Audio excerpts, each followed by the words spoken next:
नमस्कार बच्चों।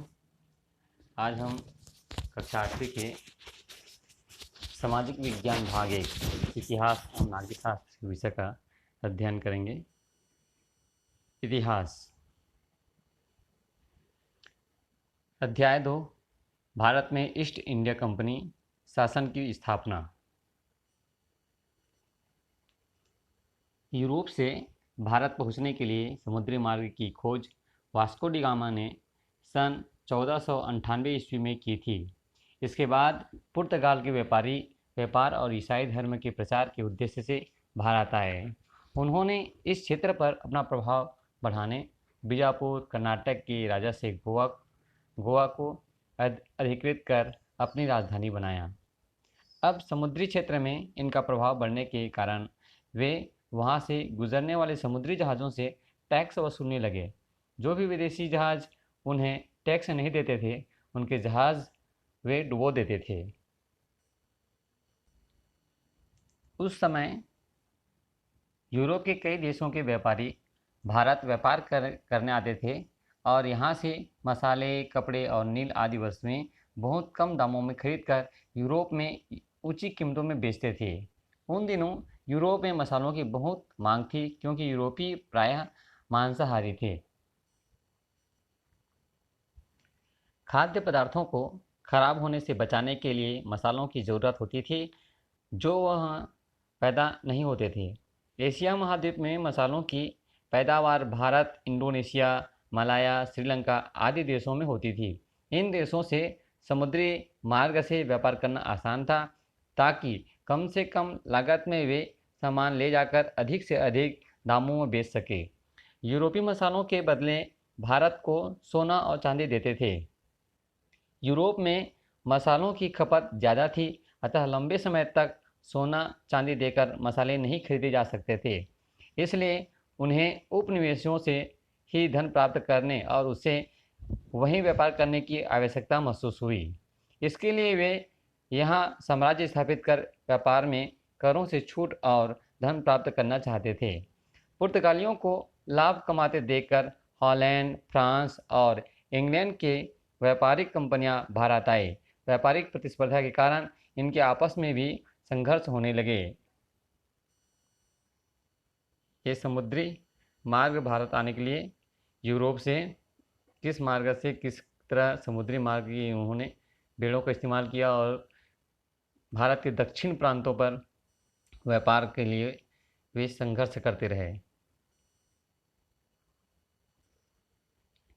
प्रश्न आता है, क्या यूरोपीय देशों के सभी व्यापारी भारत में एक ही स्थान में व्यापार करने आए थे? नहीं। उस समय सूरत भारत का प्रमुख व्यापारिक केंद्र था। अतः पुर्तगालियों ने गोवा, दमन एवं दीव में अपने कारखाने खोले।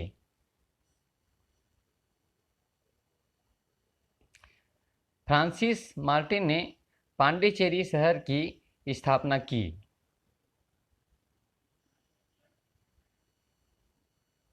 यहाँ पर देखेंगे,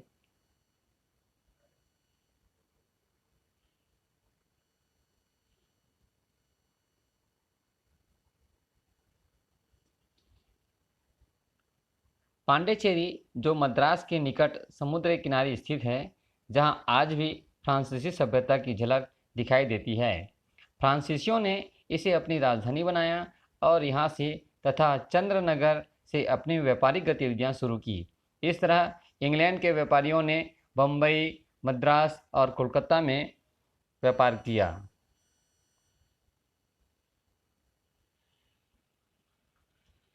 अंग्रेजों ने मद्रास के सेंट फोर्ट जॉर्ज किले में अपना कारखाना स्थापित किया। इसी तरह डचों ने, फ्रांसीसियों ने और अंग्रेजों ने अपने व्यापारिक कारखाने स्थापित किए। ये जो ग्राफ है, यह 1765 ईस्वी में भारत के क्षेत्र हैं, जहाँ यूरोपीय देश के विदेशियों ने व्यापार स्थापित किया।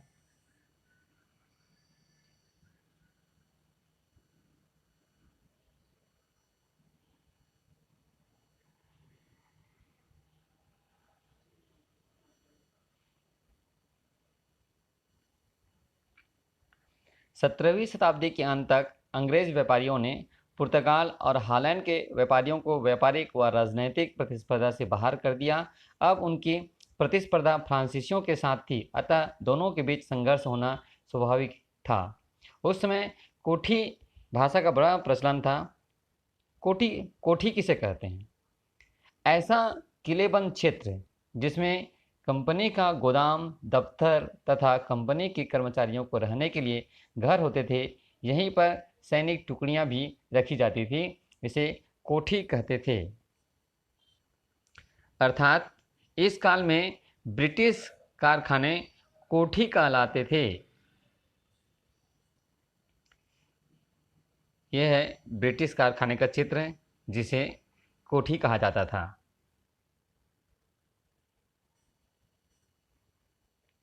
दक्षिण भारत के पूर्वी तट पर स्थित मद्रास अंग्रेजों का प्रमुख व्यापारिक केंद्र था।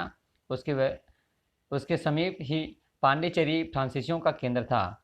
यह क्षेत्र उस समय कर्नाटक राज्य के नवाब के अधीन था, अतः दोनों देशों का उद्देश्य वहां के नवाब से अपने अपने व्यापारिक लाभ के लिए ज़्यादा से ज़्यादा फायदा उठाना था।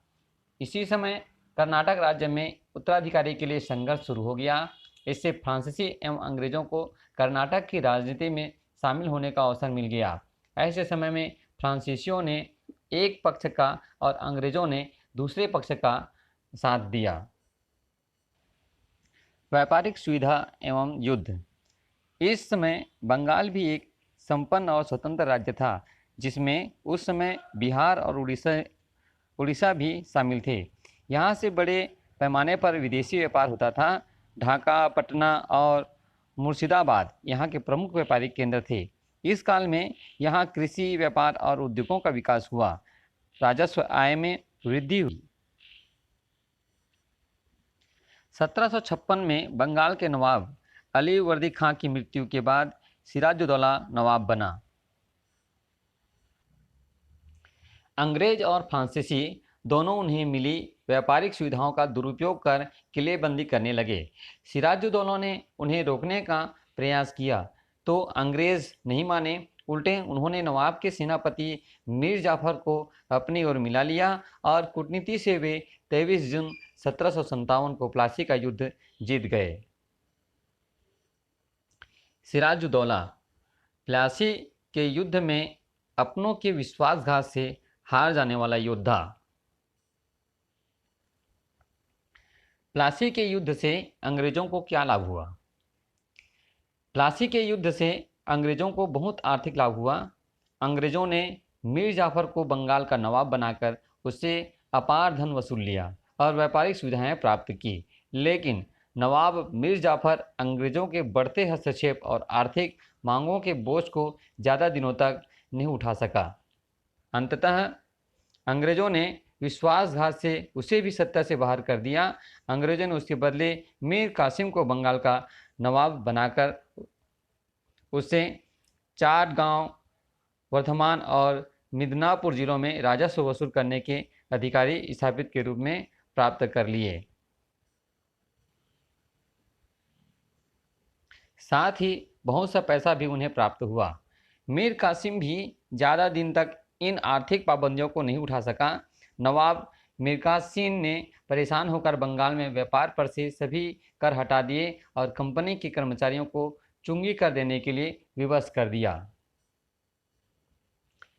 इससे अंग्रेजों को मिलने वाली सुविधाएं बंद हो गई। अब नवाब और अंग्रेजों के बीच तनाव बढ़ गया। चुंगी कर किसे कहते हैं?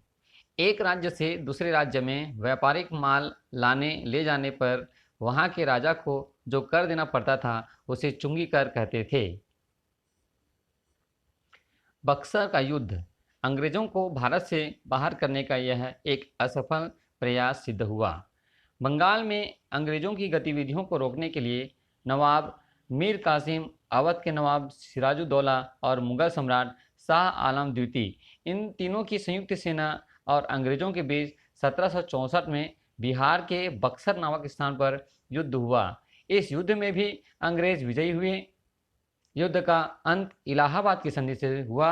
इस तरह प्लासी युद्ध के अधूरे कार्य को बक्सर युद्ध ने पूर्ण कर दिया।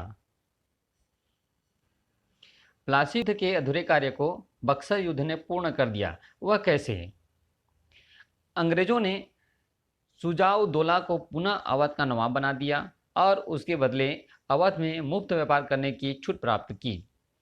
यह तय हुआ कि जरूरत पड़ने पर अवध की सेना अंग्रेजों की सहायता करेगी, लेकिन उसका खर्च नवाब ही उठाएगा। अंग्रेजों को बंगाल, बिहार और उड़ीसा की दीवानी अर्थात कर वसूलने का अधिकार प्राप्त हो गया। इस प्रकार अंग्रेजों का बंगाल में एकाधिकार तो हो गया, लेकिन उन्होंने शासन की बागडोर नहीं संभाली। वहाँ अप्रत्यक्ष रूप से अंग्रेजों का शासन था। इसे ही बंगाल में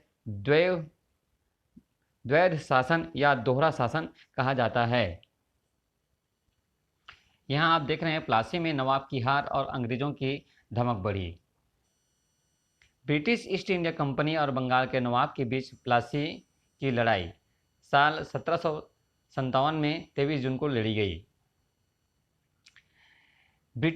ब्रिटिश ईस्ट इंडिया कंपनी को ये निर्णायक जीत कर्नल रॉबर्ट क्लाइव की अगुवाई से मिली। बंगाल के नदियाँ जिलों में ये जंग गंगा नदी के किनारे प्लासी नामक जगह पर हुआ था। दो दुश्मन बंगाल के नवाब सिराजुद्दौला जो 40,000 सैनिकों और 50 फ्रांसीसी तोपों के साथ लड़े। ब्रिटिश ईस्ट इंडिया कंपनी जिसके पास 1,000 अंग्रेज और 2,000 भारतीय सैनिक थे।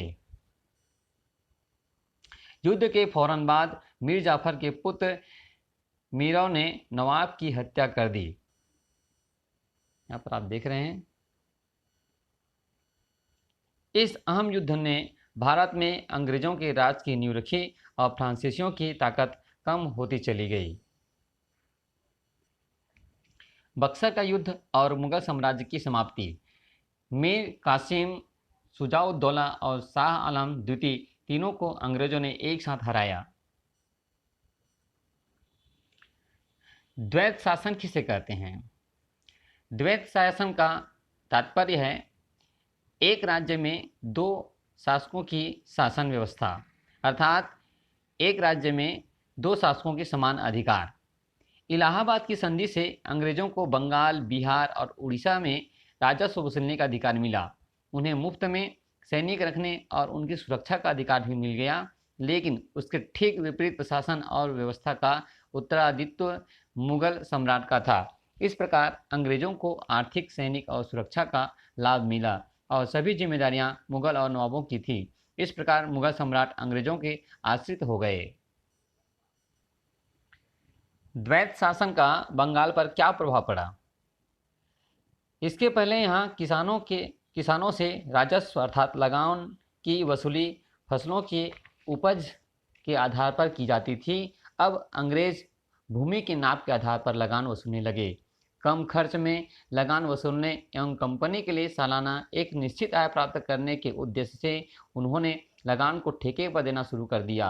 अब जनता से ठेकेदार मनमाना लगान वसूलते थे और उसमें से एक निश्चित मात्रा अंग्रेजों को देते थे। इस प्रकार ठेकेदार और कंपनी के कर्मचारियों ने बंगाल के किसानों का बहुत शोषण किया।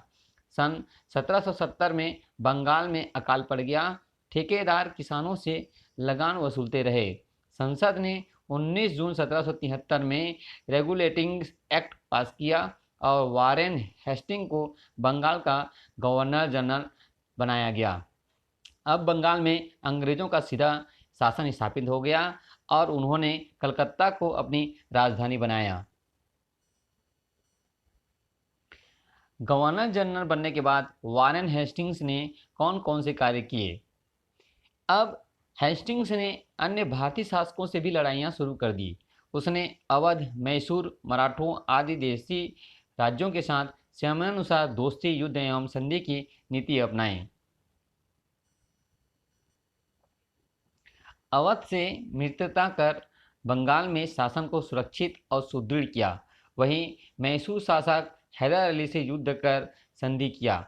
प्रथम अंग्रेज मैसूर युद्ध 1767 से 69 मद्रास की संधि से समाप्त हुआ। संधि की प्रमुख शर्तों में बाह्य आक्रमण पर एक दूसरे को सहयोग देना प्रमुख था, किंतु जब पेशवा ने मैसूर पर आक्रमण कर दिया तो अंग्रेजों ने हैदर अली का साथ नहीं दिया। जिससे हैदर अली हार गया।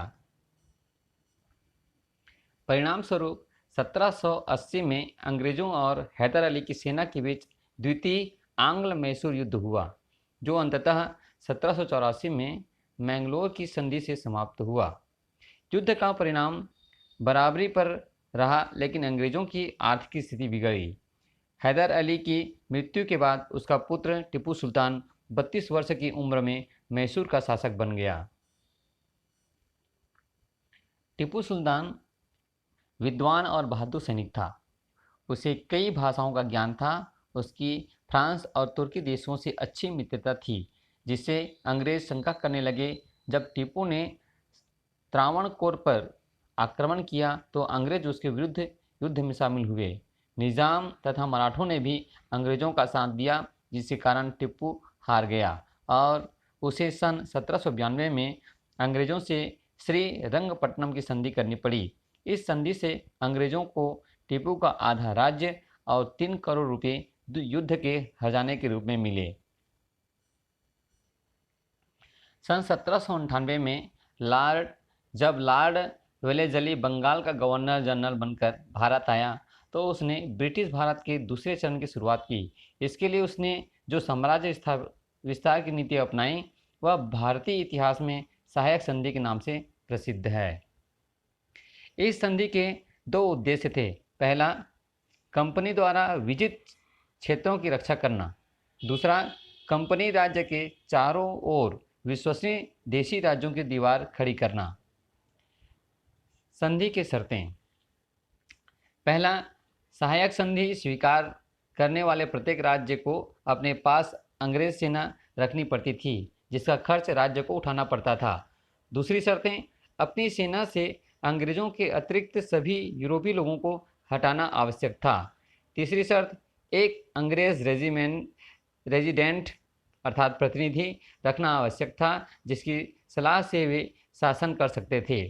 चौथा, अन्य देशों से कूटनीतिक संधि करने के पहले अंग्रेजों से अनुमति लेनी जरूरी थी।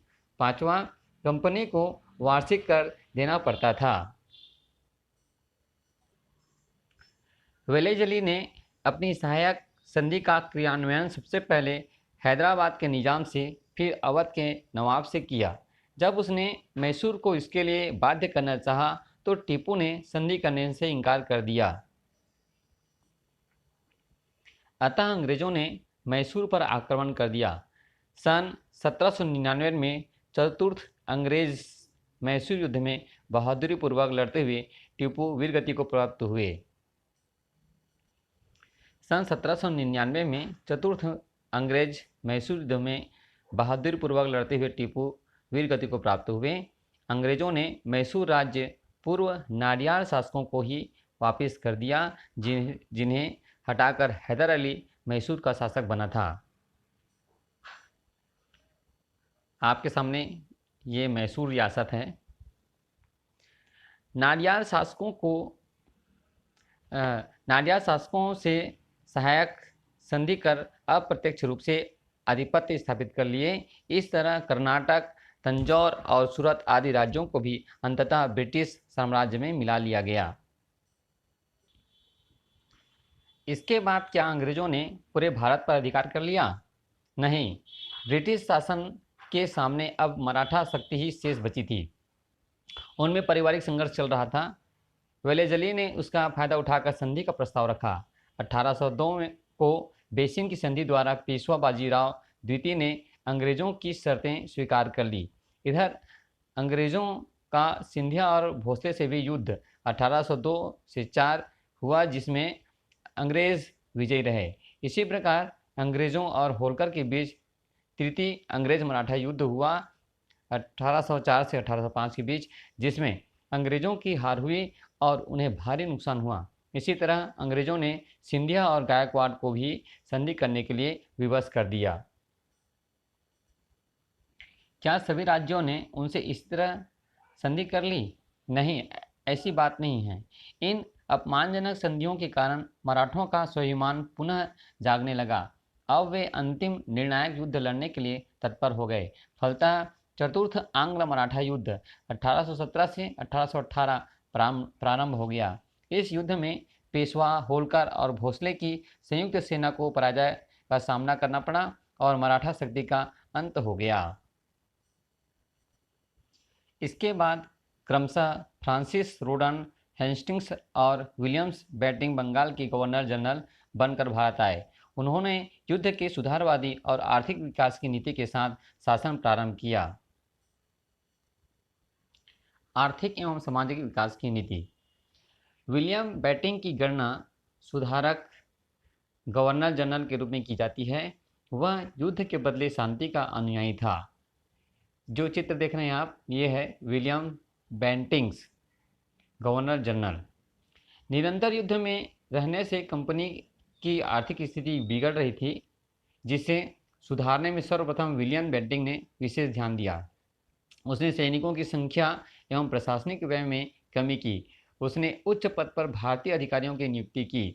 राजस्व वसूली करने के लिए उसने टोडरमल की बंदोबस्त व्यवस्था को अपनाया और 30 वर्षों के लिए लगान निश्चित करवाया। उसने सामाजिक सुधार में विशेष ध्यान दिया और प्रमुख सामाजिक कुरीतियों जैसे सती प्रथा, बाल विवाह, बाल हत्या और नर बलि प्रथा आदि पर रोक लगाने का संबंधित कठोर कानून बनाए। उसने अंग्रेजी भाषा को शिक्षा का माध्यम बनाया। उसने कलकत्ता में एक मेडिकल कॉलेज की स्थापना की। उसने सन 1831 में एक कानून पास करवाया जिससे भारतीयों की उच्च पदों पर नियुक्ति की जा सके। उसने राष्ट्रीय राजमार्गों की स्थापना की। सन 1818 तक मराठों का पतन होने के साथ ही अंग्रेजों का अधिकार पंजाब और सिंध प्रांतों को छोड़कर लगभग संपूर्ण भारत पर हो गया था। अब तक भारत में कंपनी के सभी विरोधी समाप्त हो चुके थे, इसलिए कंपनी को प्रशासनिक सुधारों की ओर ध्यान देने का अवसर मिला।